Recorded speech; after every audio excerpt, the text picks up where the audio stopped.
Srivani school వెనకాల సందులో రోడ్ల పరిస్థితి ఇట్లా ఉంది. ఎట్లుందంటే చాలా దారుణంగా ఉంది. వర్షం నీళ్ళు అన్నీ ఇక్కడే ఆగినాయి. డ్రైనేజీలు అస్సలు లేవు. రోజుకొక ఇనుపతేలు వస్తుంది. మా ఇంటి సందులో చిన్నపిల్లలు ఉన్నారు. అది గుర్తు మా పిల్లలు ఏమవుతారు? ఒక్కసారి ఆలోచించి మాకు రోడ్లు వేయండి. ఇప్పుడు పళ్ళు తెరిస్తే పిల్లలు కూడా ఈ సందులోనే నడుచుకుంటూ స్కూల్కి అవుతారు. శ్రీవాణి స్కూల్ పిల్లలు, బాయ్స్ స్కూల్ పిల్లలు, గర్ల్స్ స్కూల్ పిల్లలు అందరూ ఈ రోడ్లోనే నడుస్తారు.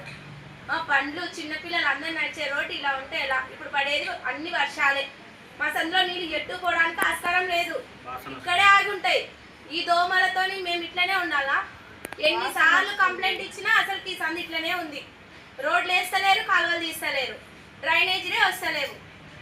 మా పరిస్థితి దారుణంగా ఉంది. వాసన వస్తుంది, వాంతులు అవుతున్నాయి, చిన్నపిల్లలు ఉన్నారు, వైరల్ ఫీవర్స్ కూడా వస్తున్నాయి. దయచేసి మాకు రోడ్లు డ్రైనేజీలు వచ్చేటట్లు చూడండి.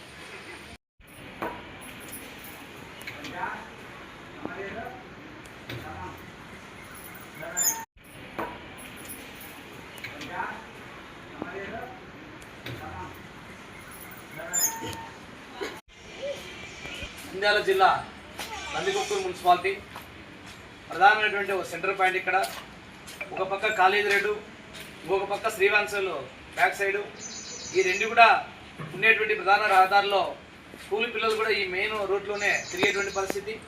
మరి అలాంటిది ఈ టౌన్కు సంబంధించి కూడా కేవలం ప్రభుత్వ అధికారులు నిర్లక్ష్యం వలన ఇలాంటి పరిస్థితి కనపడతా ఉంది. చిన్న వర్షం పడితేనే ఈరోజు నీళ్లు మొత్తం కూడా ఇక్కడ ఉన్నటువంటి పరిస్థితి మనకు కనపడతా ఉంది.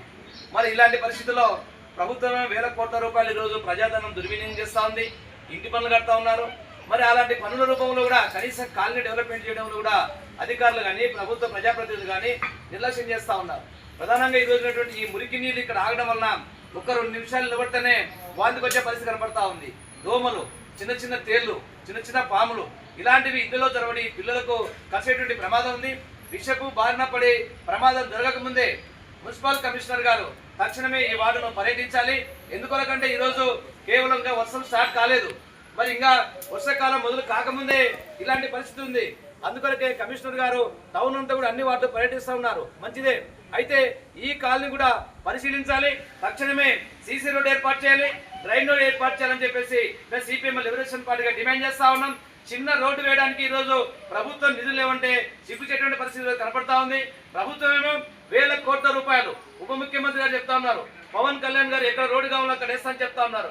అయ్యా ఉప ముఖ్యమంత్రి గారు పవన్ కళ్యాణ్ గారు, చంద్రబాబు నాయుడు గారు, మీరు కనీసం మున్సిపాలిటీ పట్టణంలో పన్నులే తప్ప ఎక్కడ కూడా డెవలప్మెంట్ లేదు.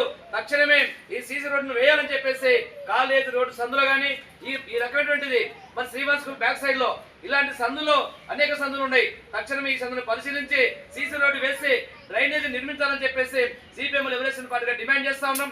లేకపోతే ఈ కాలనీ వాసులతో మున్సిపల్ ఆఫీసును ముట్టడి చేస్తామని చెప్పి హెచ్చరిస్తూ నా పేరు Pikkili Venkateswarlu, CPM liberation party జిల్లా కార్యదర్శి.